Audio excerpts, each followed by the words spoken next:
Okay, I'll call the meeting to order. Welcome, everyone. Thank you for being here for our Parks Board meeting.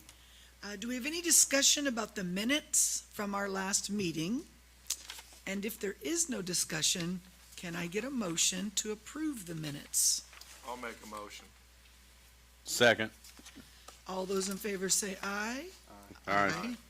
Okay, minutes approved. Are there any questions or comments concerning the claims for this month? And if not, then can I get a motion to approve the claims as submitted?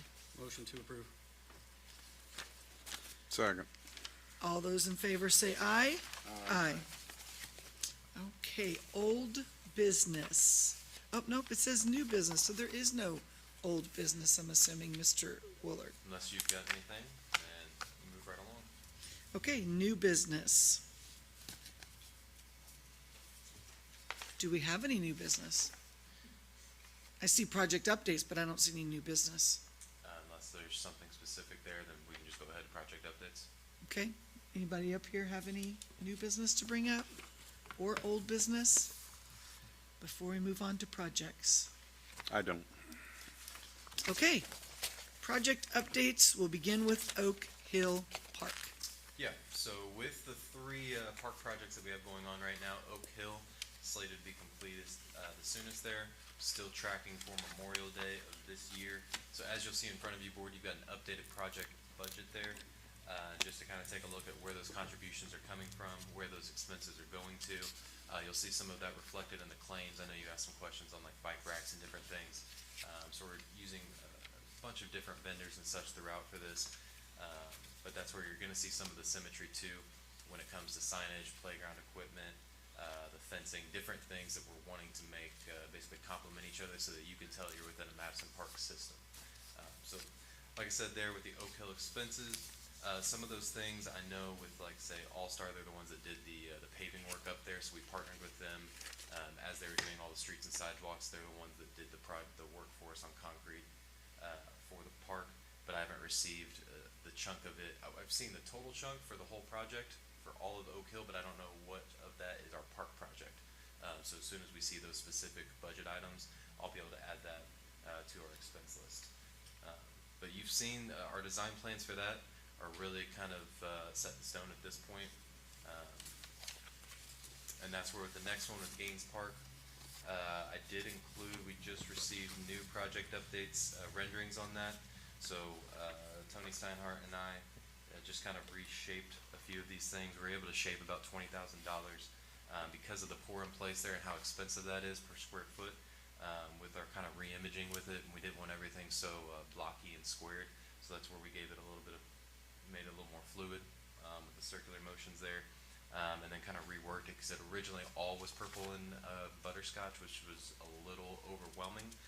So we've got elements of the purple and butterscotch, which was the Broadway school colors, and then we're adding some of that that blue in there and different greens and things too with it. So that is the most recent renderings. Like I said, that saved about $20,000. You'll see in the expense spreadsheet there, we're well within budget at the moment, and we plan on being under is the goal there. And the last project that we've been talking about, just not highlighting quite as much, is Crystal Beach, and by that I just mean what I call the gateway project, so the front of it, which includes the basketball court and then the bathhouse, which bathrooms were torn down a few weeks ago, and then they are starting work on the fence there, getting the fence that's on Bond Drive painted black, new chain link down there, and then we're going to extend that fencing to go through Broadway as well, and then you'll see some other pieces there, bike racks, bike repair station, some permanent trash cans instead of the blue barrel ones, drinking fountain, new basketball goal, all of that. Okay, quick question. I drove up to Oak Hill about a week ago. It did not appear that the basketball court had been finished. They haven't done that yet, no. Okay, thank you. That's correct.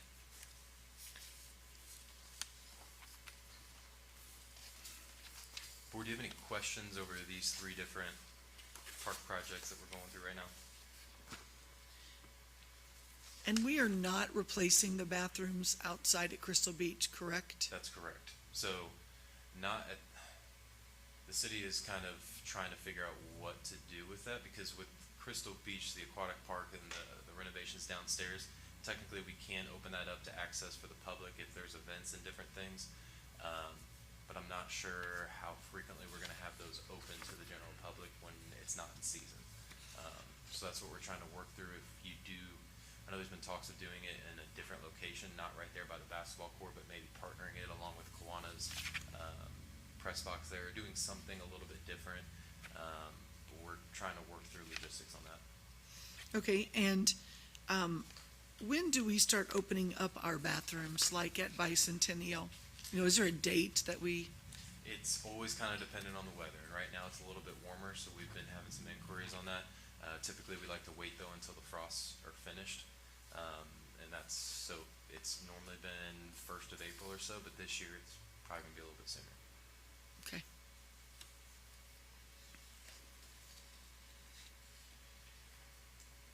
Now, I'm assuming we do not, do we have a deputy director? Like, are you reading the deputy director I'm report? gonna do both reports, yep. Okay. Whenever you're ready. Yep. If you don't mind, I've just got a bunch of papers in front of me, so I'm just gonna sit right here, if that's okay with you. Yep, So I've highlighted there the items that I'm going to go over for you. The city campground, we've done 64,000 in revenue so far, so year to date, at the end of February of 2022, revenue is up 19% at the moment. You'll see that reflected in the year-to-date financials there for the overall operations at the moment. So we were tracking about the same, about 15% through the end of January, and now that's increased slightly, so I'm happy to see that that's continuing to trend upwards for us. Same thing with Sunrise Golf Course, operations are in front of you. That is the most recent through the end of February. Revenue there is up 18% comparative to the end of February of 2022. That one has a little bit to do with some favorable weather for us here this month, but still overall season passes at this point are up. That's reflected on the right side there. We've done 59 season passes total, 43 of those are adults. And then general revenue in terms of your green fees, your cart rentals and such, that is all up as well.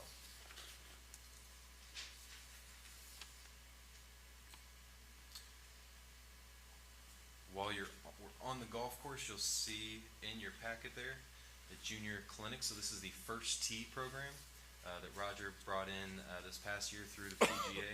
He's had some success with this at his other places of employment. But what this is, it's learning life skills through the game of golf. So in this, participants receive core lessons in respect, courtesy, responsibility, honesty, sportsmanship, confidence, judgment, perseverance, and integrity. So this is something for youth ages 7 and up. They've got the different age breakdowns and when those times are, but these take place in June and July and are $75 per session. So what a session includes is 6 hours of instruction, which is a 6-to-1 student to coach ratio, registration in the youth on-course program for $5 green fees all year, USGA handicap through the Indiana PGA. So you can register through that at firstteeindiana.org, or the Sunrise Pro Shop will help get you registered. And our first year with that, we had over, I believe it was about 35 participants, and had a lot of success with that. So Roger wants to continue to build off that. It's something that's a lot of fun for him and those that are getting involved with the game of golf. I'm sure having a couple golf coaches on our board, you will be preaching this to your team too and your youth.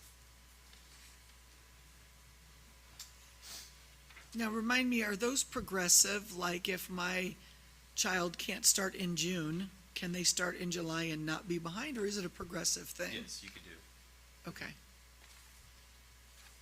That's correct. Some general parks things. I want to say thank you to Madison Consolidated High Schools. We had student volunteers come clean up the parks this past week. About 15 students came to Sunrise Golf Course, and then we had another 18 that was down on the riverfront. I personally was with the ones on the riverfront, and they did 2 truckloads worth of debris and trash down there, and they were actually having races running up and down, seeing who could collect the most. So that was a lot of fun getting out there with them that morning with some nice weather, and just very grateful for that partnership. I briefly spoke with Shelly Anderson this past week. She's looking to host their lifeguard classes after spring break. So her and Katie Royce, they were going to the classes to go ahead and get certified for all of that so that they can host it. And then there will be more information on when and where to sign up for those, but that is on the horizon. For our senior citizen building, we had a front window repaired. There was a large crack that went through the center of it, a bit of a safety hazard, so that has been repaired from Glass Unlimited. And then I received a very nice email this morning.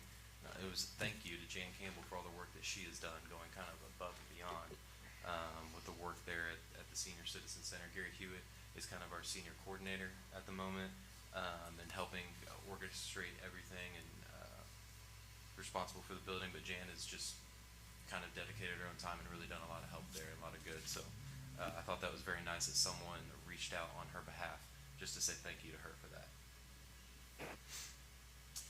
Dale Rogers Studios, so at Bicentennial Park on March 24th at 5:30 p.m. we're going to be having a ribbon cutting ceremony. So what this is, you'll see towards the back of your packet there, and then I'll have Kim pass this around here in just a second. But that large picture graphic that you have is the flight, which is 9 stainless steel birds weighing over 200 pounds, varying from 12 to 16 feet high. Birds are brought to life through their incredible ability to reflect the sky, sun, and water. And the flock is set up in a serpentine pattern so that it kind of catches your eye and you can travel underneath of them. But you're going to be seeing this exhibit in Bicentennial Park at the top side, the north side of Bicentennial Park, from March until October. So we'll be having a ribbon cutting for that, like I said, March 24th at 5:30 p.m. If you want to pass that to me.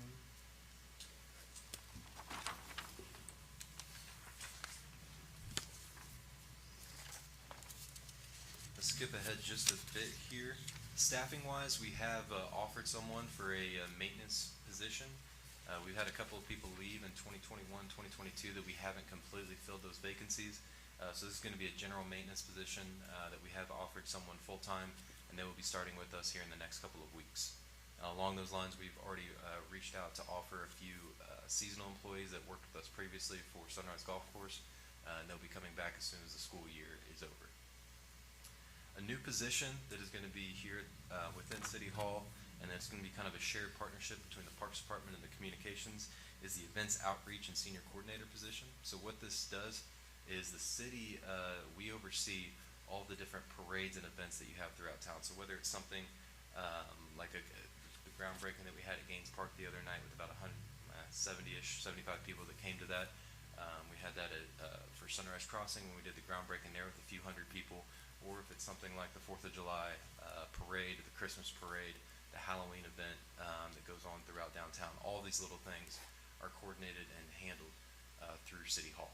So what we're trying to do in an efforts to basically improve those events, be a little bit more hands-on and thoughtful with it, is we've created a position that will fall underneath the Parks Department and the Communications Department for that. And so they're going to organize current city events, expand with new ones, and then enhance our active adult programming. Because the other component of it, since it is kind of seasonal when it comes to these events, we felt like there was a little bit more work that someone with the correct skill set could offer. So that's where we included the active adult portion into that. Now with the upstairs at Crystal Beach, the Hunter Hall, we feel like there might be an opportunity just to expand our current programming for the active adults. So we have interviewed a few different candidates for this and are preparing an offer letter for someone to get this person started here by the end of March.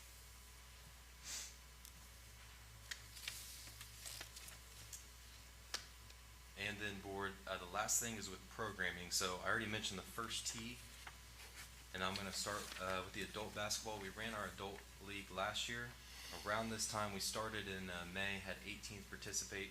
Registration is open for that, so $300 per team. It was previously $400 a couple of years ago, but we lowered that entering last year. Reached out to a few participants that played in that last year and organized their teams to try to restart that. So we hold that on Sunday afternoons at the Brown Gym, and that league goes on for about 7 to 8 weeks. And then lastly, T-ball, softball, and baseball. It's that time of year. We've had registration open for the entire year for all of our sports, but the next up are going to be these T-ball, baseball, and softball. Sign-ups are available on Rec Desk, and we are actively promoting that through our social medias through flyers, through information that's getting sent to the schools. But board, I'm gonna ask you to please continue to be our champion for this, as we continue through these programs. So, you've got some current, registrants where we're at right now. I haven't updated that through the end of today, but that was through the end of last week. We are working on the field right now. We just had a truckload, delivered 25 tons of dirt, start some work, there that we began last year. So this is kind of a phase 2 for Rucker, on some of just the general field improvements of some things that have been lacking for a number of years. So, practices are set to begin in April. Games last year we began in the middle of May. T-ball started just a little bit sooner than that. But we're still looking to hold all of our programming just the same. And with all of that, lastly, should say, in front of you, you'll see some different, some applications that we have received for both the director and the program coordinator position. As you know, Chad Eisen took a job with the NCAA, so he is no longer with us. And then I will be leaving at the end of the month, as my wife took a job in Plainfield, so I will be moving up there to be with her. So we've been actively promoting both of those positions, program coordinator and director. And that's to basically follow up and say all of these events, whether it be the campground, the events that we hold throughout the city, the golf course, our programming from first tee to adult basketball to softball, t-ball, baseball, all of these programs will continue to go on just as they normally would. Mayor Courtney is very actively engaged in getting all of these positions filled, and probably be relying a bit on the park board for a little bit of help through this kind of interim process. But everything is going to continue just the same, and we're excited about new chapters of this. So Matt, have, who do people reach out to in the interim while the programming's, So those I'm here until positions are March getting filled? 31st, so you can reach out directly to me, but primarily I would say to call the Parks office. That way it can just be streamlined. No matter who is in the office, someone will be there to be able to answer your questions and help you through it. Okay. So these numbers, we have 9 total players signed up for T-ball, Mhm. 6 total players signed up for softball, and 10 total players signed up for baseball. Yes, and so that's where I've been getting direct messages, calls and stuff on saying, hey, didn't know you were still there. We're unsure about coming to Madison Park simply because I'm leaving and Chad is gone at the moment. And so that's where I want to continue to reiterate, we're still holding all of our programming as we normally would, even though that we are going through a little bit of this change process here. And then the flight exhibit, I'm just wondering where it came from. You know, That's- is there a thematic purpose, or? So that's something Tony Steinhardt is, he's kind of been working on. He wants to bring arts to each of the parks essentially, and this is something that he's seen success with, and he's got some contacts with that. So he began those kind of conversations, introductions. So he's been kind of streamlining that, and so this is just a moving exhibit. Flight's been going on. Dale Rogers started with some other different exhibits years ago, and then the flight one has been taking place since about 2012. So I know a piece of, I believe within the standing man, something that they unveiled with Sunrise Crossing, that'll be a permanent fixture that's up there. Then this one is a traveling exhibit. Is the goal to just keep some sort of artistry down there, or culture? Yeah, I mean, it's something, there's an opportunity, there's a lot of space there, and a place to kind of showcase some different aspects, especially on the riverfront. So I would say this is kind of a trial test run, see what kind of general consensus feedback is. and did you mention this? Because I'm sorry, I was looking at one of the applications. We're doing it in conjunction with the Madison Arts Alliance, correct? I mean, it's kind of a collaboration. Yes. Have we sent information to the individual schools, PTAs, principals, whatever, for the softball, t-ball, baseball? Yes, we have previously, and we're going to continue to send those updates. Communications Department sent out a constant contact blast last week. We've got social media posts scheduled for this week. Been trying to get on the radio and stuff to continue to promote that, advertise it. And then we've got those brochures that I showcased last board meeting that we're handing out across the community, and then going to continue to send things to the schools. So we've actually sent the application a piece of paper that they could put in their electronic blast, like an Yes. attachment. Yeah. Yep. And then is our t-ball gonna be at Kiwanis again? That's correct. Okay. T-ball's at Kiwanis, baseball, softball is at Rucker.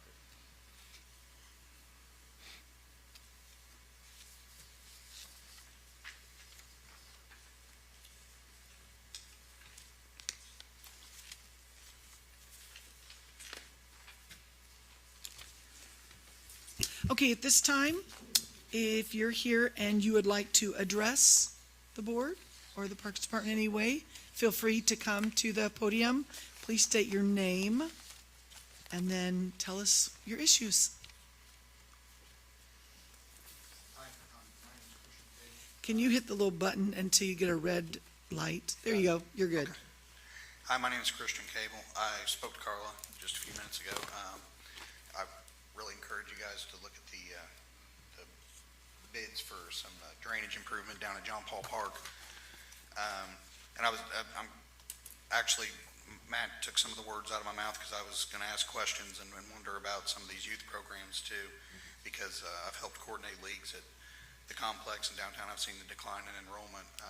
But some of the other stuff, I don't want to sound like a rambling old man here, but I think some of the issues too we're dealing with, we need to really jump on this because these kids, after the COVID, I'm going to be honest with you, they went out to Hanover. They've really put a big push out there. I play in co-ed league out there, co-ed tournaments. They do fundraisers, which is drastically, I think he's going to pay for the 30 kids' entries fees out there, which is, that's something that's obviously going to be attractive. They have 2 fields out there for their softball leagues. We're barely using one. It just seems like I don't think people realize the facilities we have here could be and are, as far as logistics, some of the best around. My daughter plays travel softball, and I'll be honest, I've gone to 4 or 5, and I'm just not impressed. I'm thinking, well, Madison is half the size of this town, and we've got this beautiful complex up here, and I really feel like we're just underutilizing it. I know some of it is out of our hands with turnover in personnel and with, that the COVID wave hit everybody, and I know that really hurt enrollment. But I feel like there hasn't been that big push to really get these kids back into it. And I know going forward, the hiring process, I don't know how involved you guys are going to be, but I really hope you can find somebody, a league director, like Chad was working on. I mean, every time I was up there at the complex, if I texted him and, well, he was around somewhere, he was there. So I don't think it was a lack of passion or anything like that. But I'm afraid that with this turnover, that there's a chance for it to really drop off and become non-existent, and that kind of scares me a little bit. So, but thank you very much. Thank you. Thanks. Anybody else that would like to address? Hi, Hi. Margaret Nowling. I just want to verify that we're on a holding pattern as far as the senior exercise goes. Is that correct? Until we hear from the Bethany Foundation. Okay. All right. So no need to sign up for anything at this time.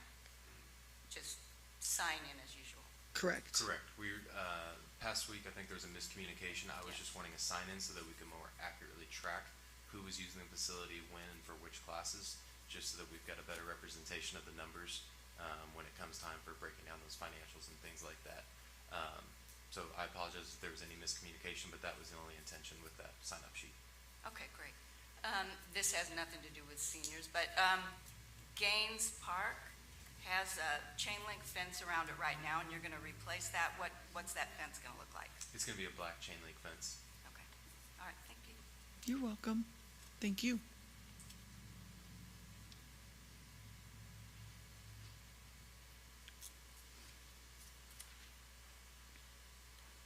Hi, my name is Will Jacobs. I was the 3rd and 4th grade tackle football coach last year.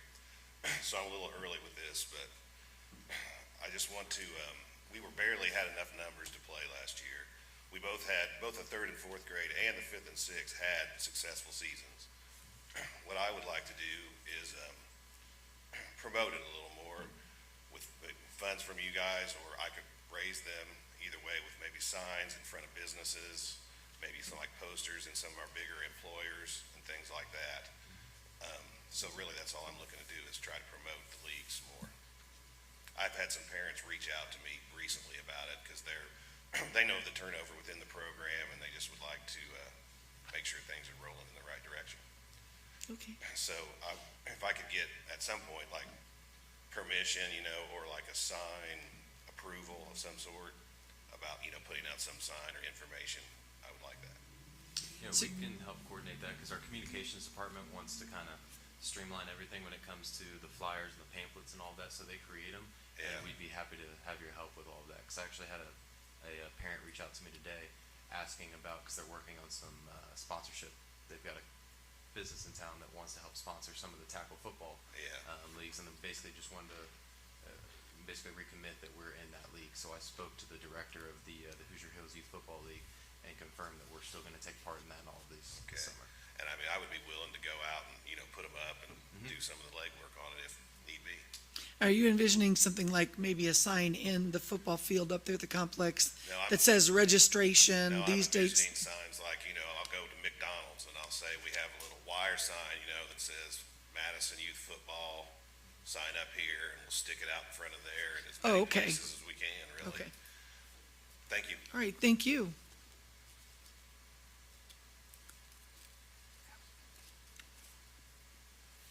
Anybody else?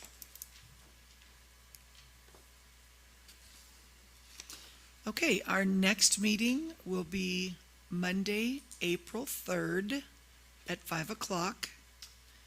Is there Say anything one else? Sorry, just one last thing. I just wanted to reiterate ribbon cutting, March 24th at 5:30 p.m. for Bicentennial Park for the flight series. And then also invite anyone, Mayor Courtney's going to be giving his State of the City this Thursday at 6 p.m. At the Fairfield Inn. Okay, can I get a motion to adjourn, please? I'll make a motion. Second. So Phil motions, Jake seconds. All those in favor say aye. Aye. Thank you for coming. Hey,